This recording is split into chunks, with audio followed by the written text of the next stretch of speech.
nuestra clase de taller de medicamentos cardiovasculares. ¿Listo? Voy a proceder aquí a compartirles mi pantalla.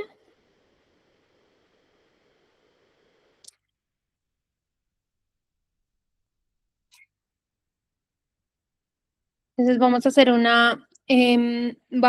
una revisión. Como ya hicimos 2 clases, ¿cierto? En donde revisamos los medicamentos, el día de hoy vamos a hacer una revisión más de la parte ya práctica, de utilizar toda esa tablita que estuvimos revisando.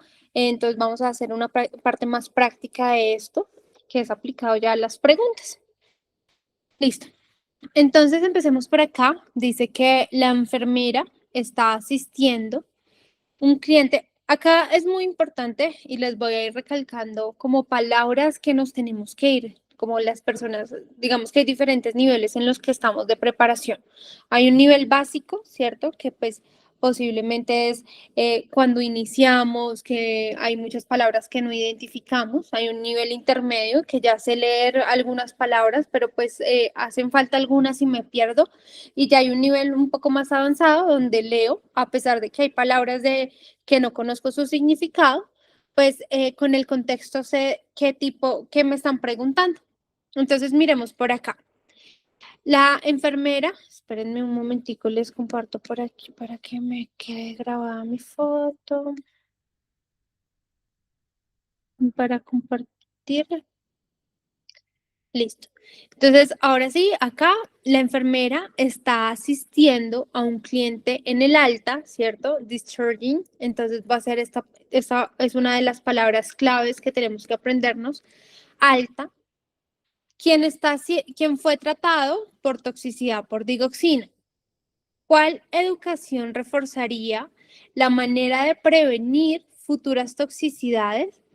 La enfermera debe recomendarle al cliente que tenga una dieta adecuada en ingesta de cuál electrolito.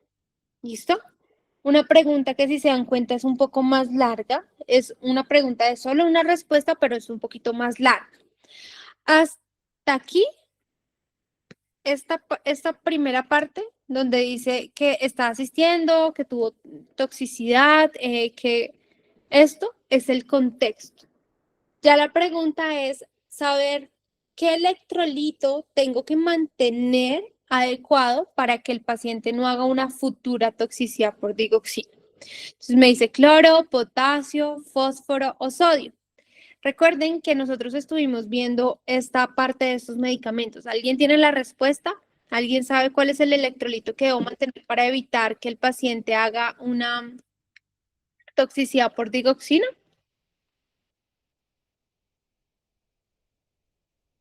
¿Alguno conoce ese electrolito?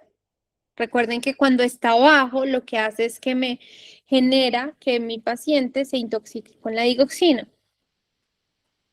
¿Cuál es ese electrolito, chicos? ¿Quién tiene la respuesta?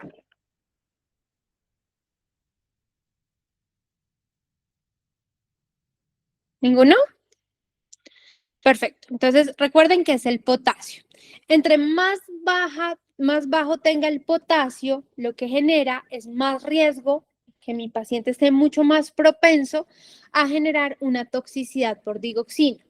Por lo tanto, tengo que estarle revisando al paciente constantemente el potasio, porque si el potasio está bajo, pues probablemente se intoxique por la digoxina. ¿Listo? Entonces, potasio. Este es un precipitador significante de la toxicidad por digoxina. Entonces se recomienda que el cliente tenga una ingesta adecuada de comida rica en potasio, como papas horneadas, aguacates, bananos, ¿cierto? Son opciones de comida que contienen significante cantidad de potasio y nos podrían ayudar a prevenir. Acá les dan una tablita que es muy buena, démosle una repasadita. Recordemos que la digoxina es un glicosídico cardíaco que es usado para incrementar las contracciones miocárdicas y que también trata la fibrilación atrial y la falla cardíaca congestiva. La alteración renal, la deshidratación temporal, los no esteroideos pueden reducir la aclaración renal de la digoxina, incrementando la toxicidad por digoxina en adultos mayores. El rango terapéutico de la digoxina de 0.5 a 2. La hipocalemia es un precipitador significante de toxicidad por digitálicos y este medicamento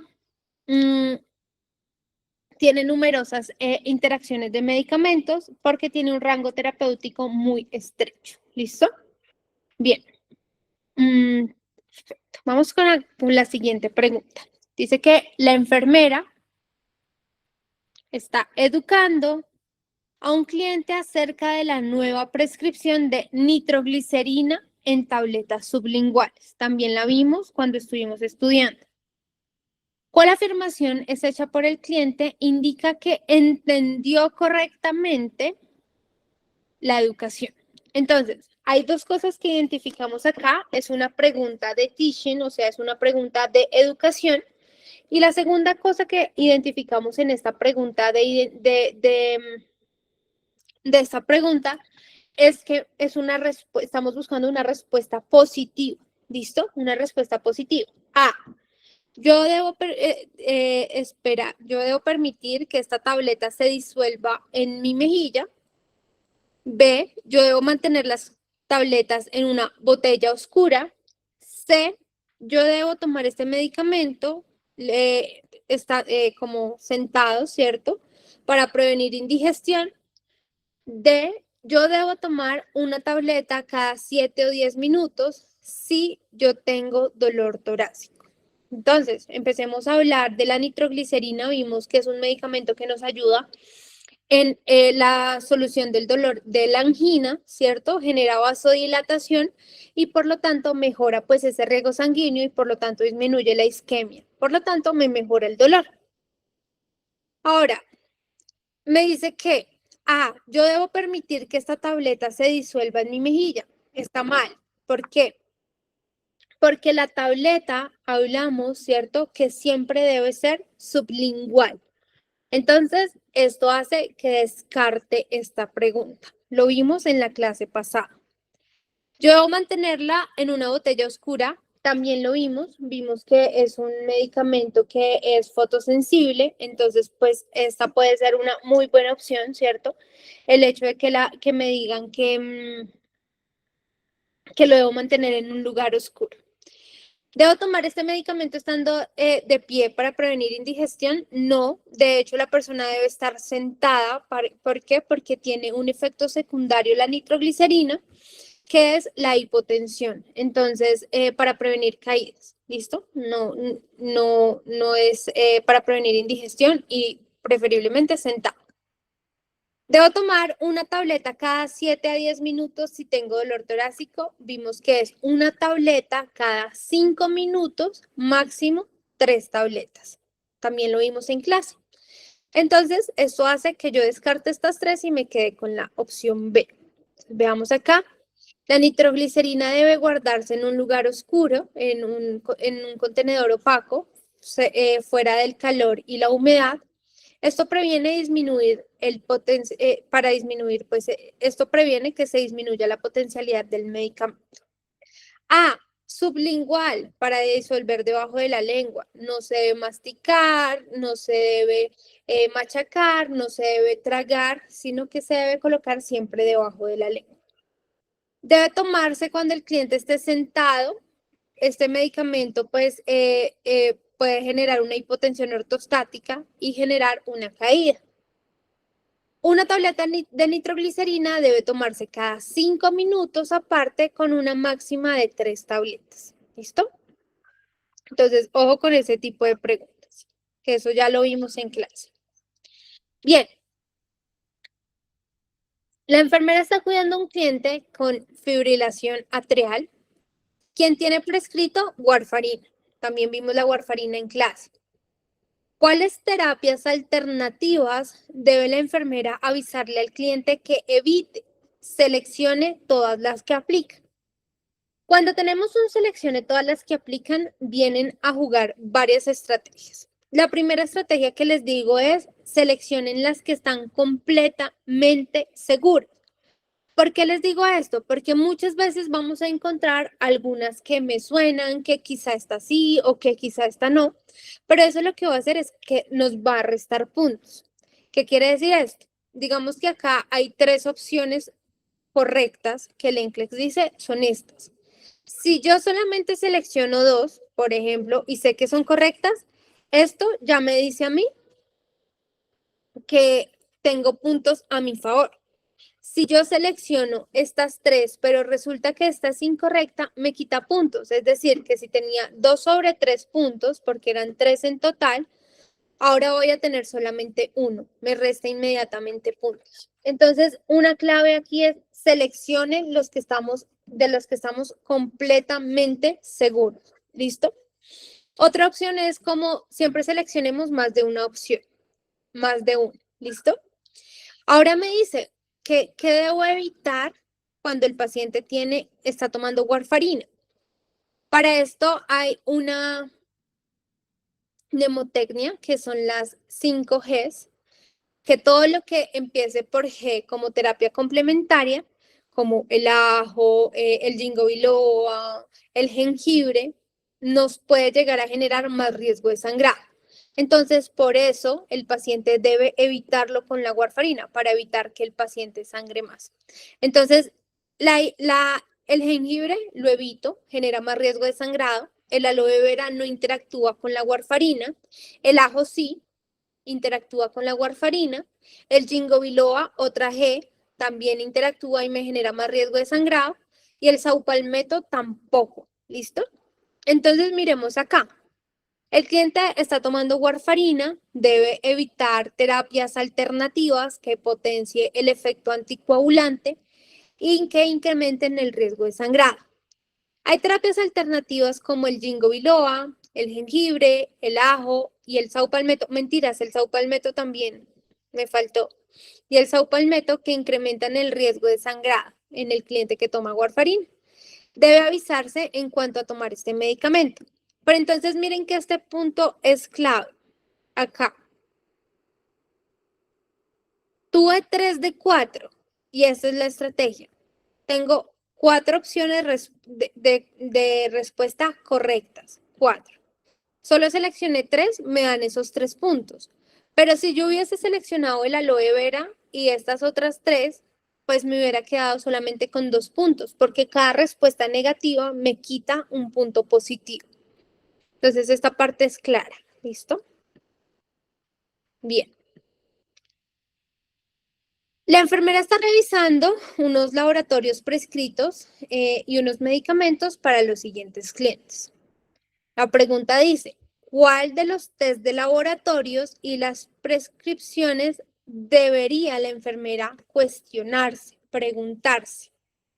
Entonces, cuando encuentro algo así que me dice como cuestiónese, pregúntese, quiere decir que hay algo que está dentro de lo que se está indicando que está mal.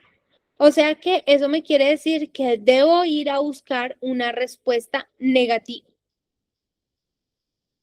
A. El test de función hepática para un cliente que está tomando atorvastatina o que tiene prescrito atorvastatina. B. El INR en un cliente que toma rivaroxaban. C. El nivel de creatinina sérica en un cliente que toma lisinopril. D. La hemoglobina glicosilada en un cliente que toma olanzapine. Sin saber mucho de los medicamentos y teniendo claro solamente lo que vimos en nuestra última clase, si fuéramos a ver esto, ¿alguien sabe cuál sería la respuesta? Pueden escribir en el chat, responder con su micrófono. Ya lo vimos las clases pasadas que revisamos medicamentos. Sin saber la cantidad de medicamentos que nos están preguntando ahí, hay uno que es clave. El INR, ¿cierto? El INR solamente lo uso para el paciente que tiene prescrito warfarina. Rivaroxaban no necesita seguimiento a través de test de laboratorios. Entonces, este es el que yo me cuestiono, porque digo, ¿por qué le voy a tomar un INR si el paciente no tiene warfarina? Mientras que un paciente que toma atorvastatina, si le debo tomar función hepática, ¿listo? Si el paciente con lisinopril también le tengo que tomar creatinina sérica, acuérdense de su aclaración renal. Y un paciente con olanzapina también tengo que estar mirando su hemoglobina glicosilada para ver que el medicamento le esté funcionando. ¿Listo? Entonces, el rivaroxaban dice que no requiere monitoreo de laboratorios. El INR se requiere para anticoagulantes como la warfarina. El rivaroxaban y el apixaban son inhibidores del factor 10A e incrementan el tiempo de la protrombina y del INR. Sin embargo, estos test no son como confiables en valorar el efecto de anticoagulación de estos agentes.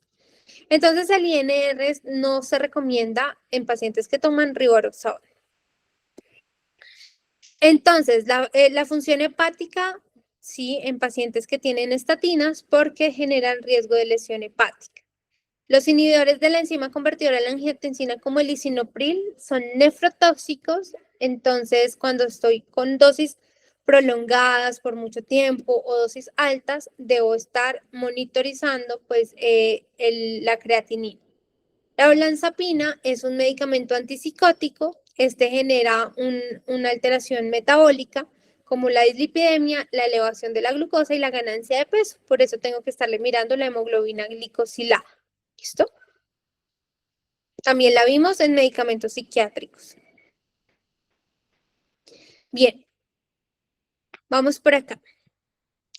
La enfermera está recibiendo la educación de alta en un cliente quien tiene una nueva prescripción de digoxina.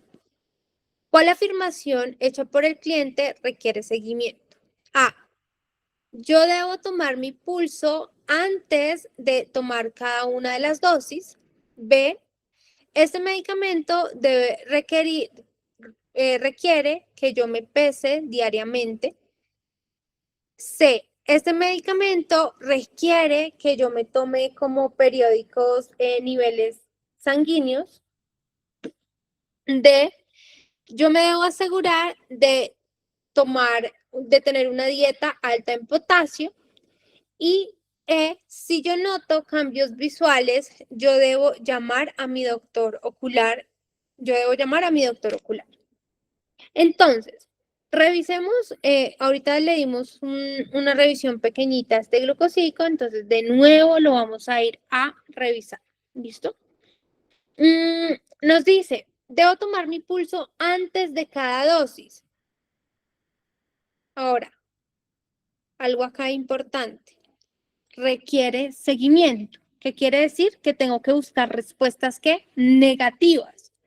O sea que requiere seguimiento. ¿Qué me quiere decir a mí? Que lo que está diciendo el paciente está mal. ¿Listo?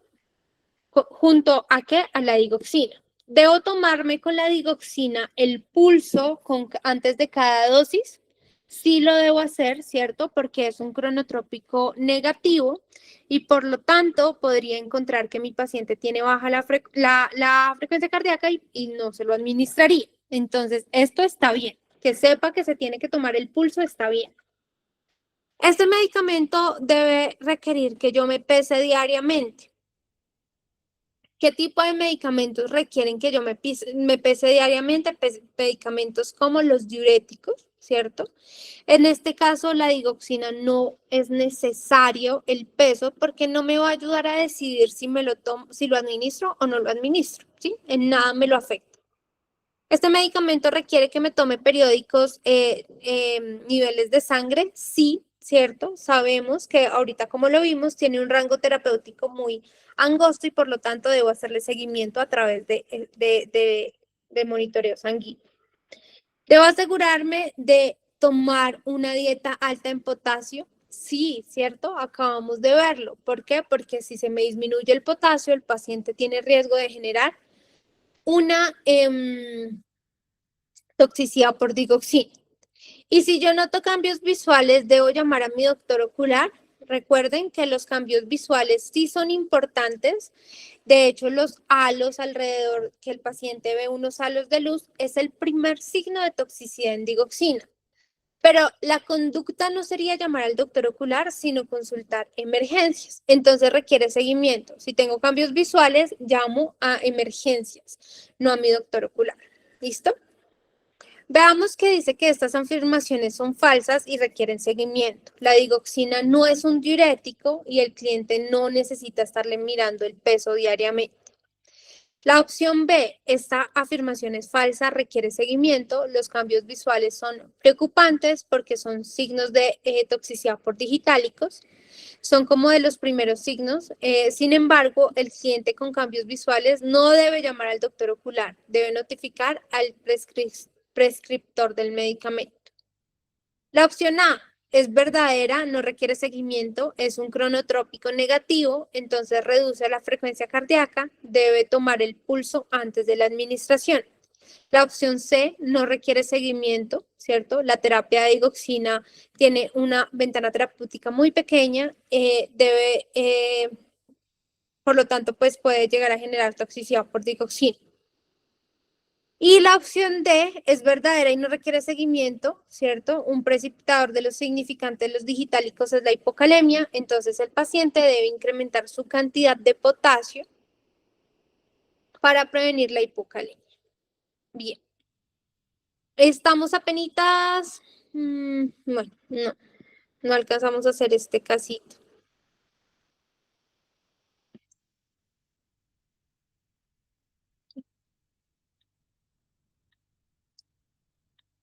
Y no están de farmacología como estoy viendo.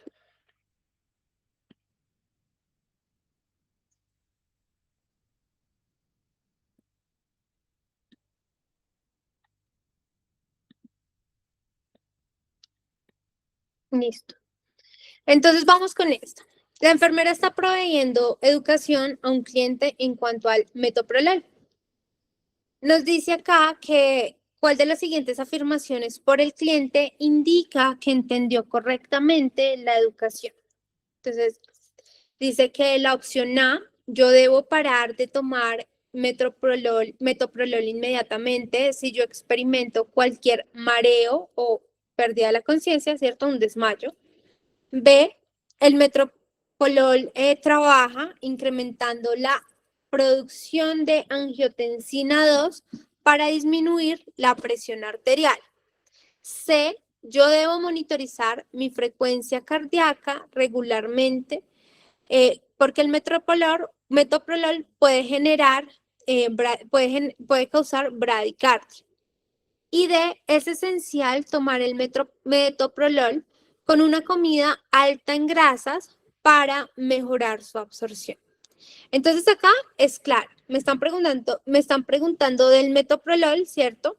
El metoprolol es un beta bloqueante, lo vimos esos receptores, los receptores que están en el corazón, que me generan una disminución del cronotropismo, entonces me generan una disminución de la frecuencia cardíaca. Dice que cuál afirmación indica que entendió correctamente en cuanto al metoprolol. Debo parar inmediatamente si experimento cualquier mareo o cualquier desmayo. No, puede llegar a generar mareo o desmayo como un efecto secundario y no se debe parar abruptamente, sino que se debe parar gradualmente, ¿sí? Se debe hacer un taper off del medicamento. Si se para como así, como de manera inmediata, puede generar una hipertensión de rebote. Por lo tanto, no es un correcto entendimiento.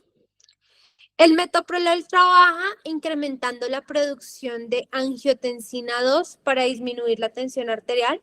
No, lo vimos ahorita, ¿cierto?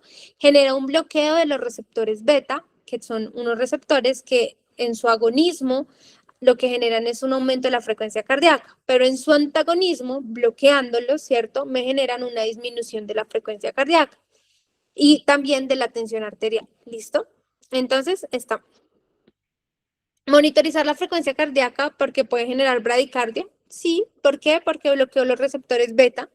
Y al disminuir los receptores, al bloquear estos receptores beta, voy a generar un cronotropismo negativo que me lleva a una bradicardia.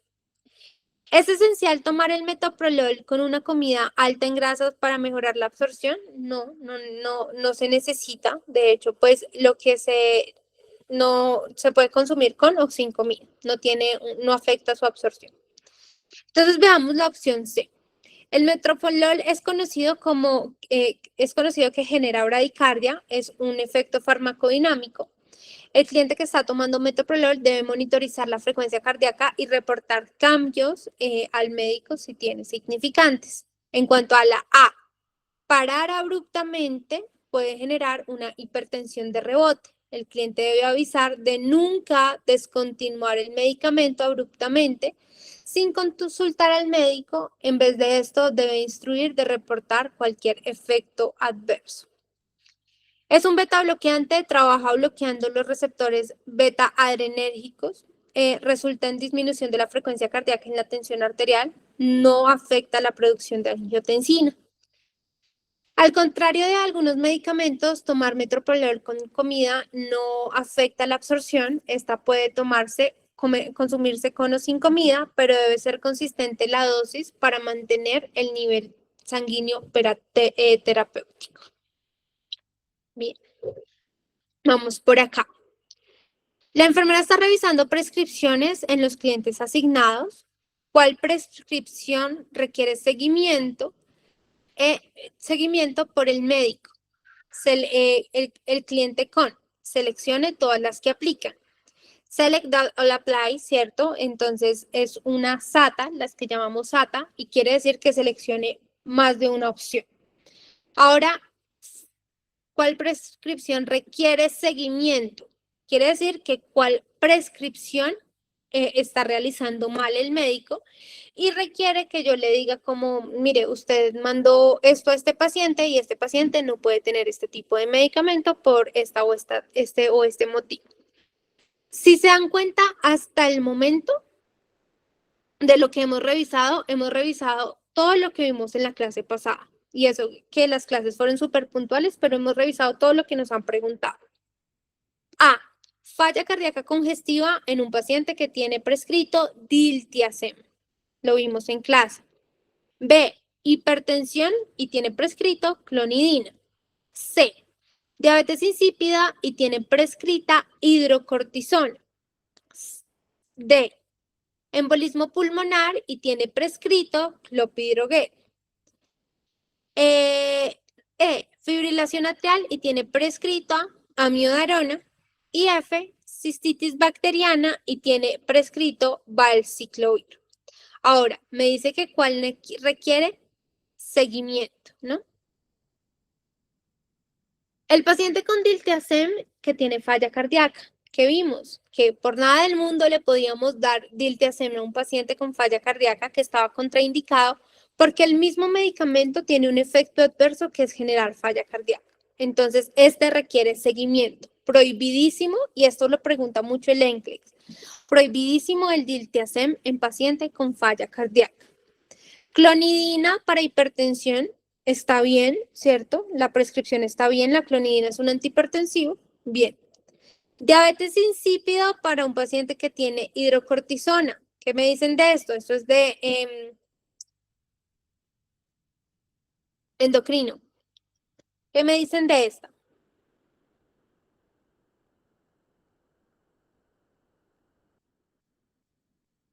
¿Alguno? ¿Nadie? ¿Cuál es el medicamento que uso en la diabetes insípida? Ya la vimos también. ¿Vasopresina? Desmopresina, muy bien. O vasopresina. No se le coloca hidrocortisona. La hidrocortisona se coloca en la crisis adrenal. Cuando tengo ¿cuál enfermedad? Enfermedad de Addison. ¿Listo? Un clopidogrel en un paciente que tiene prescrito embolismo pulmonar. ¿Le colocarían a ese paciente clopidro?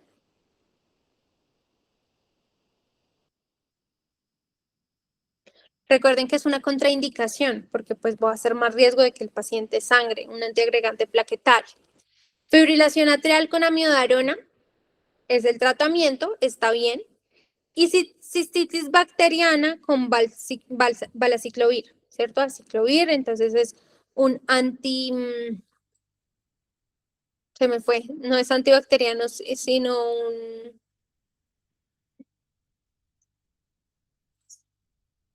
igual que la ciclovir, se me fue el nombre de estos medicamentos.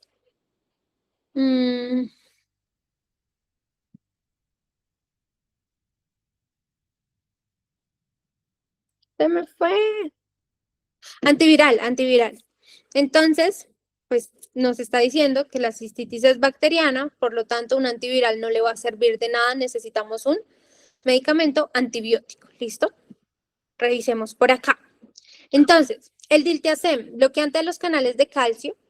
El cliente tiene falla cardíaca congestiva, no se le prescriben bloqueantes de los canales de calcio porque tienen efectos inotrópicos negativos que empeorarían la falla cardíaca. Hidrocortisona es indicado en la crisis adrenal, en la insuficiencia adrenal, como en la enfermedad de Addison, no en la diabetes insípida. La diabetes insípida es caracterizada porque se incrementa el gasto urinario debido a que hay una inadecuada o una inefectiva hormona antidiurética. La desmopresina o la vasopresina es similar a la hormona antidiurética que debe ser usada en la diabetes insípida. El clopidogrel es un antiplaquetario para prevenir pues, el stroke isquémico o el infarto agudo del miocardio, no el embolismo pulmonar. Un cliente con embolismo pulmonar requiere anticoagulantes como la warfarina, un inhibidor del factor 10A o trombolíticos. El antibiótico como la ceftriaxona se indica en la cistitis bacteriana, no antivirales como el valciclovir. Las otras son prescripciones apropiadas, no requieren seguimiento. La clonidina es un antihipertensivo usado en la hipertensión y en las condiciones psiquiátricas como el déficit de hiperactividad. Finalmente, la amiodarona es una droga que también es usada para tratar la fibrilación atrial. Bien. Y vamos con esta última pregunta. Dice que la enfermera en el departamento de emergencias está cuidando a un paciente que tiene shock séptico. Dice que a las 2 p.m. Se hizo el seguimiento a una valoración después de la infusión de 30 mililitros kilogramos de un bolo de solución salina, es decir, un total de 1.850 mililitros de solución salina que fue infundida.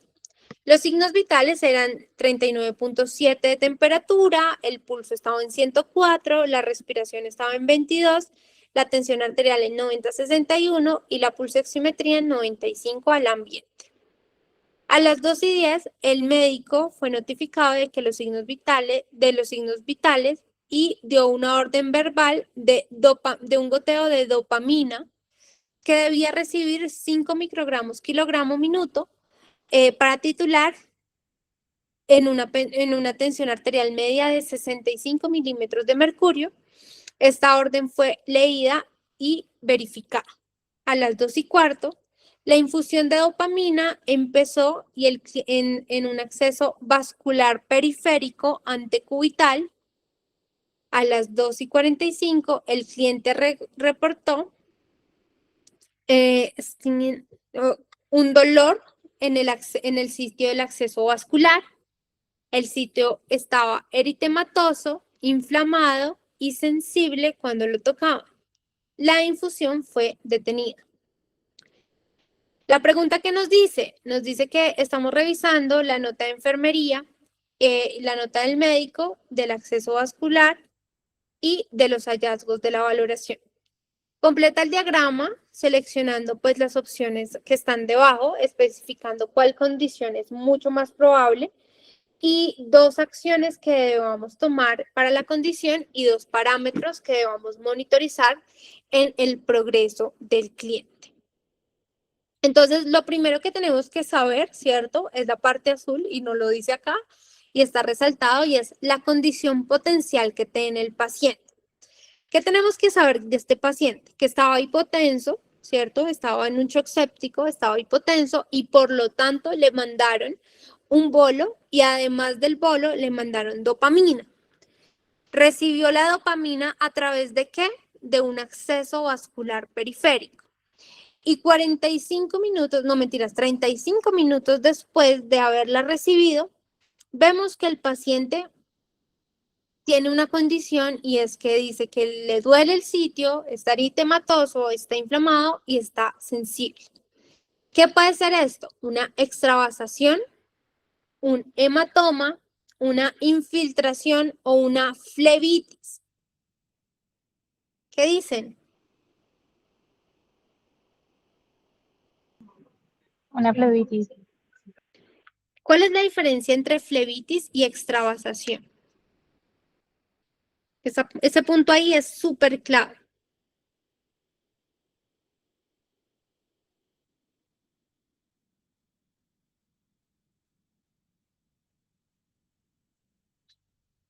El tipo de medicamento, cuando el medicamento es vesicante o no es vesicante. ¿La dopamina es un medicamento vesicante?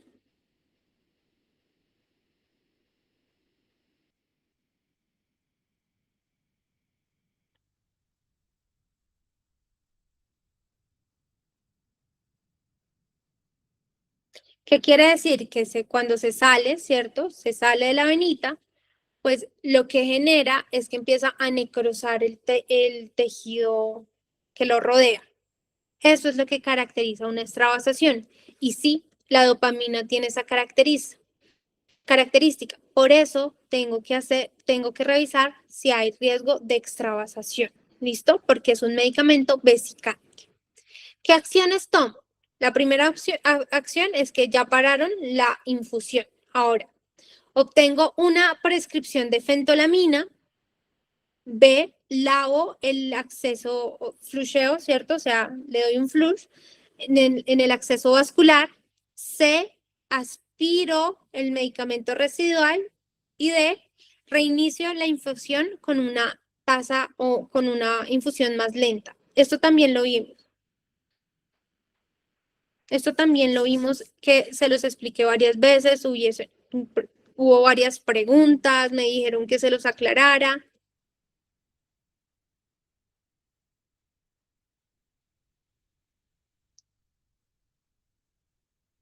Sería primero aspirar el medicamento residual, ¿no? Porque es Muy bien, vesicante. muy bien, porque es vesicante. Entonces, aspiro, ¿en dónde está? Aspiro el medicamento porque es vesicante. Tengo que quitarlo para evitar el riesgo de que me genere necrosis en el tejido. Listo. Fentolamina, flush o reinicio la infusión más lenta. Entonces, recuerden que esta fentolamina es un medicamento, el medicamento que, que genera, bueno, que genera ¿qué? Reversión de la dopamina. Entonces, por lo tanto, lo que debo hacer es empezar a hacer infiltraciones en el sitio donde no he podido sacar ese medicamento residual de la misma fentolamina. ¿Listo? Primero que hago es parar el medicamento, aspirar lo que haya quedado de medicamento y administrar esta fentolamina. ¿Para qué? Para que pues se disminuya el riesgo de necrosis. ¿Qué monitorizo? Monitorizo el gasto urinario, monitorizo la extremidad, el estado neurovascular de la extremidad afectada, monitorizo el sitio del acceso vascular, el drenaje del sitio del acceso vascular o el nivel de dolor.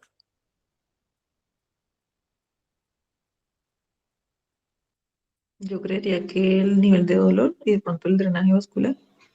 El drenaje vascular, ¿por qué? ¿Le vas a dejar un drenaje en el sitio? Ah, bueno, no. No, no, no, no, no.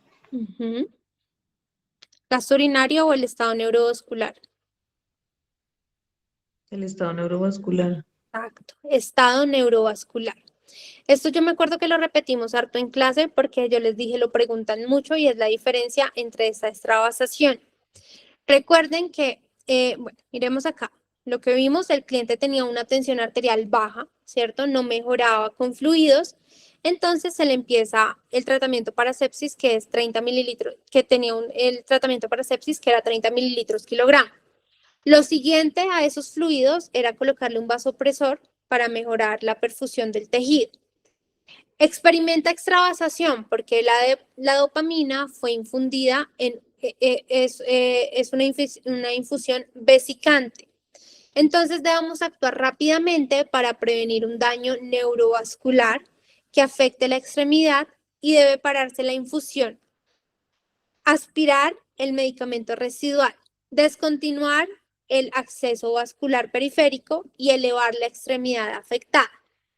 Es apropiado que notifiquemos al médico porque la extravasación puede generar una lesión permanente. Debemos obtener una prescripción de fentolamina, que es una nitroglicerina tópica, si está disponible, y debe inyectarse en los tejidos de manera subcutánea a través de del dispositivo.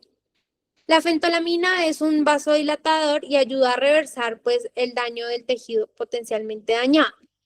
Debemos continuar monitorizando el nivel del cliente del dolor y el estado neurovascular, la temperatura y la sensación, que va a ayudar a determinar si el tratamiento está trabajando o si la lesión está empeorando.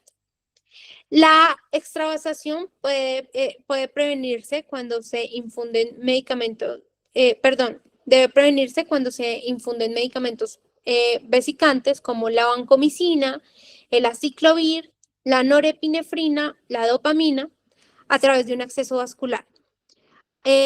A veces hay administraciones emergentes de vasopresores que se requieren por la condición clínica del paciente y debemos monitorizar muy de cerca el acceso vascular y asegurarnos que este sea infundido a través de un acceso vascular de amplio calibre, de un calibre 18. El cliente no experimenta infiltración porque no hay sensación de hormigueo ni de frío en la extremidad afectada. La flebitis va a colocarse enrojecida y va a colocarse la apariencia como un cordón. Es sensibilidad en la vena y es causada por la inflamación de la vena desencadenado por un coágulo. El hematoma causa inflamación en el espacio subcutáneo, que es indoloro. Mirarle el gasto urinario debe monitorizarse si el cliente recibe dopamina, pero es irrelevante porque el cliente está haciendo una extravasación. Ojo chicos, esto lo preguntan muchísimo y lo vimos en nuestra clase. ¿Listo? Bueno. Preguntas chicos. ¿Alguna pregunta? ¿Alguna duda?